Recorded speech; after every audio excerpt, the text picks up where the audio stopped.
أعوذ بالله من الشيطان الرجيم. Tidak ada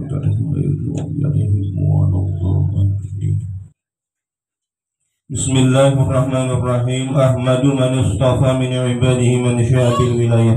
Yakni aku memuji akan Allah Subhanahu wa taala yang telah memilih ia dari segala hambanya akan orang yang dikehendakinya dengan dijadikannya sebagai waliullah.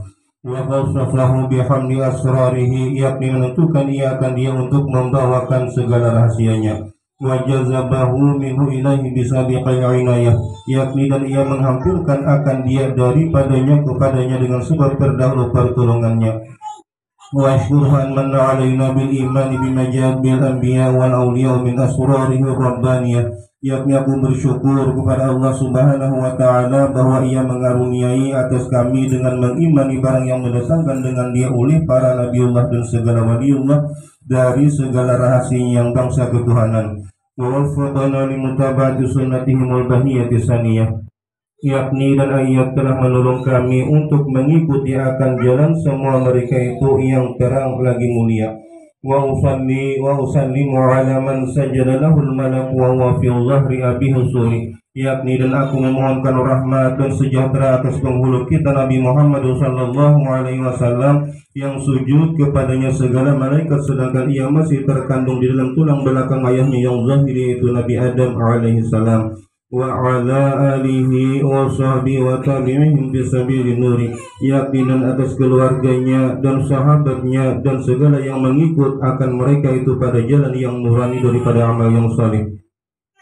Wa ba'du, kemudian daripada itu maka berkatalah Syekh Siddiq Al-Madani Khalifah Sayyidi Syekh Sayyid Muhammad bin Abdul Karim Al-Qawadiri Al-Hasani As-Saman Al-Madani radhiyallahu anhu.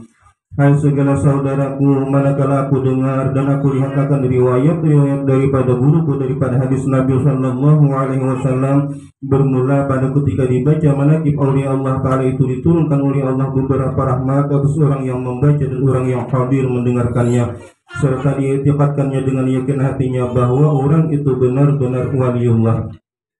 Dan aku lihat pula beberapa murid yang dahulu itu mereka mengarang akan manaqib gurunya serta dibacanya pada tiap-tiap tahun sekali, yaitu pada ketika hari wafatnya, serta membaca Quran dan tahlil dan bersedekah mana sekuasanya, tetapi hendaklah bersama-sama dengan orang banyak.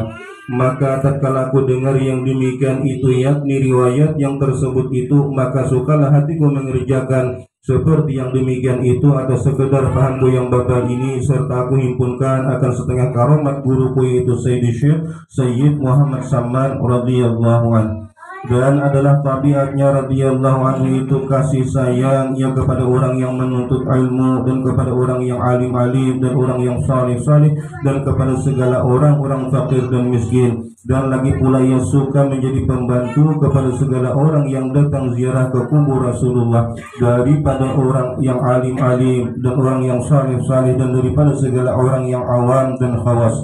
Dan adalah tabiatnya radhiyallahu anhu itu pada ketika masa kecil hingga sampai had mursyidnya sangatlah memuliakan akan ibu bapanya.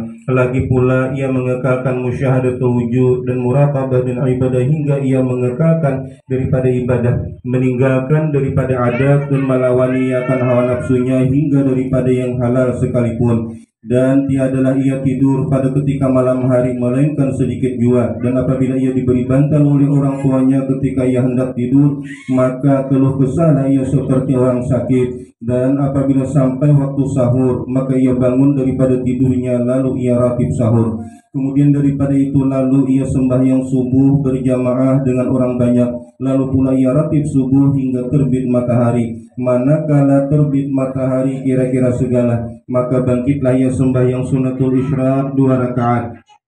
Dan apabila sampai seperempat hari maka bangkitlah ia sembahyang sunat duha sebanyak-banyaknya 12 rakaat, dan yang terafdal itu 8 rakaat. Dan lagi pula ia radhiyallahu anhu itu membanyakkan puasa sunat dan membanyakkan riyadhah dan menjauh daripada lezat dunia hingga daripada yang halal sekalipun. Maka sekalian yang tersebut itu adalah halnya di masa kecil, yakni sebelum baliknya. Pada masa itulah ia disuruh oleh orang tuanya masuk ke dalam siwan, yakni tempat makanan, karena dia hendak diberi makan oleh orang tuanya. Manakala selesai daripada makannya, dilihat oleh orang tuanya tempat ia dimakan itu seolah-olah tiada dimakannya. Kemudian dari